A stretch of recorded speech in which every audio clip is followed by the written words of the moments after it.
Hey guys, welcome to the first episode of my new web series, Out of the Box, which is basically where every couple of weeks or so I look at an action figure, whether it be Teenage Mutant Ninja Turtles, Ready to Robot, Transformers, or anything else. And it can either be something new, like today's obvious candidate, or it could be something that I've already got and I'm just doing a quick review on it because I like it, which I will be doing quite a bit actually.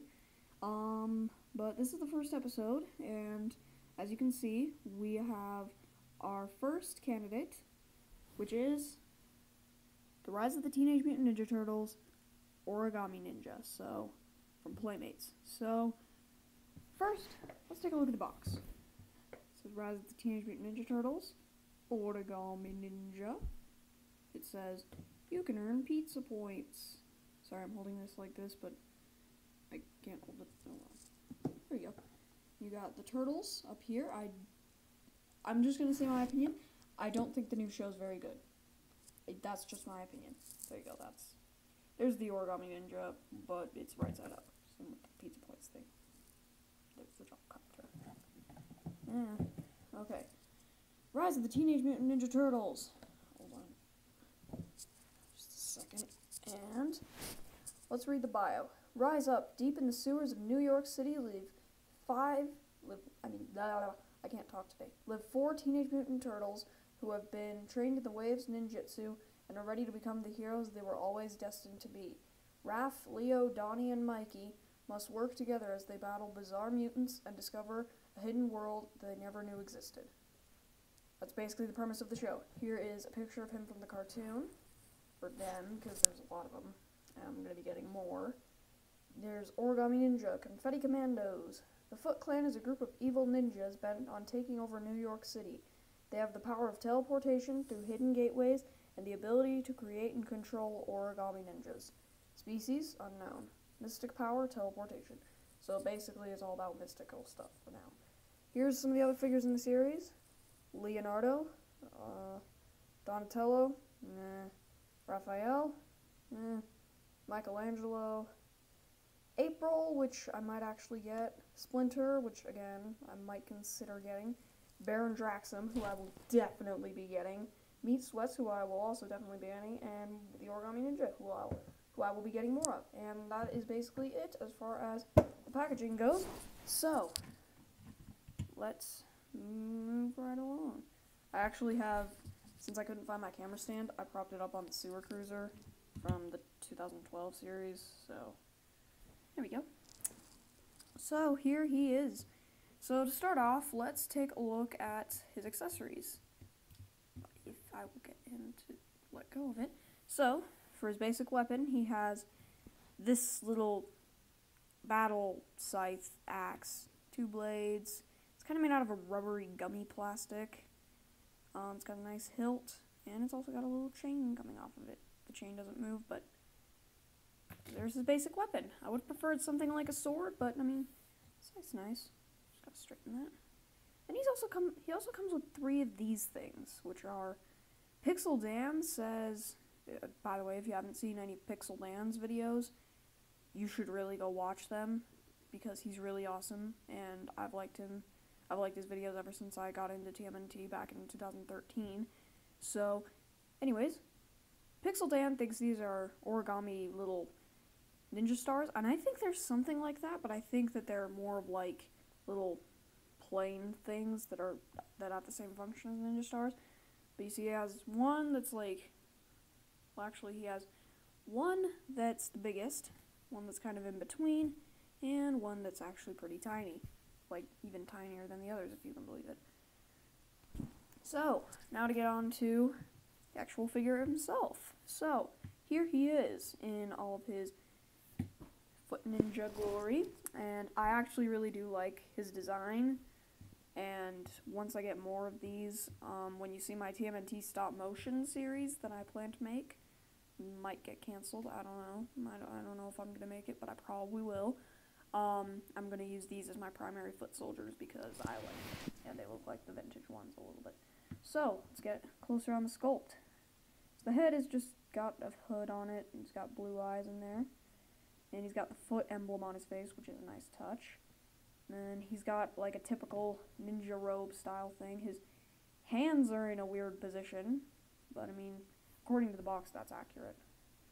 And then he's got his feet, his legs, which again, like, I'm getting vibes of the vintage one, I'm getting vibes of the 2012 one, and getting a little bit of like, maybe, I don't know, but definitely a pretty good figure. I do recommend him, but we'll get to that later. So for articulation, ball joints at the head, he can do side to side, kind of on a weird angle, and he can do a little bit of up and down, not much. At the arms, we've got ball-like joints at the arms. He's got swivels and bends at the elbows. He's got a swivel at the hand. And for the legs, oh boy, they're in the, they've got one of the classic tropes of TMNT, where he's in a pre-pose. Basically, he's in this little battle stance, so it makes him kind of hard to stand up. Like, my 2012 Krang figure, it doesn't even stand up anymore. Like, it legitimately does not stand up anymore, so that kind of sucks. But for him, he's a bit more rigid than Krang. He's kind of like, Krang's kind of like skinny, so he shouldn't warp too much, hopefully. Knock on wood. Knock on wood. But back to the articulation, I'm rambling. He's got a weird, different kind of ball-like joint at the thighs, because, like, it's like on a weird axis to where, if you know what I mean.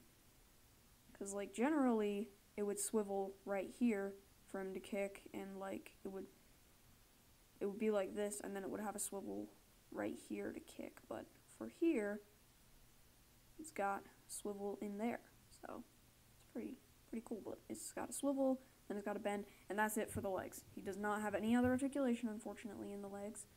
Would have liked to see more, but he's got peg holes in the feet. I kind of wish that they would make like display stands for some of these guys, because, like I said, Krang really needs one, like ASAP, ASAP.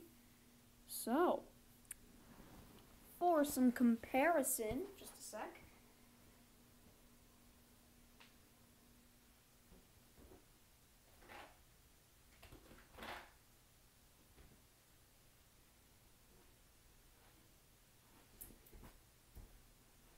Okay, sorry about that, a little intermission, but for comparison, here he is next to Rocksteady. Just so you can kind of get a look at the size.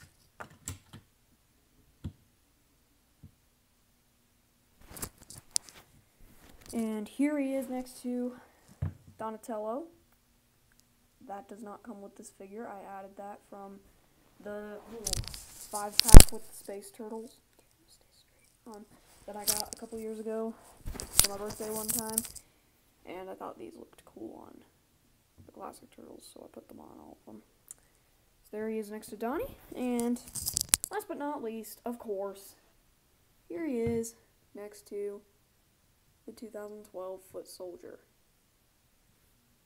So the 2012 one's a little bit taller. Maybe that's just because I have him in a bit of a weird position to get him to stand up. And they're about the same height if he's in a good position. So, that is basically it for this figure. Let's just get it out of the way. Yeah, so, overall, I gotta say, this is a good figure. It is one of the highlights of the line, because there's only a few that I'm actually considering getting in the first wave, because, like I said, the show's not very good in my opinion, but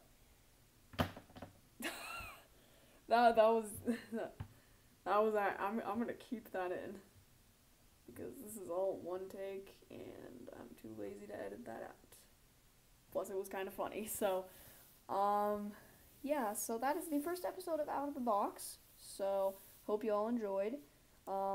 If you want, you can subscribe for more TMNT, Transformers, Skylanders, Pokemon, Thomas and Friends, Tugs, a bunch of content that I plan to make on this channel. Um, so yeah. Peace out.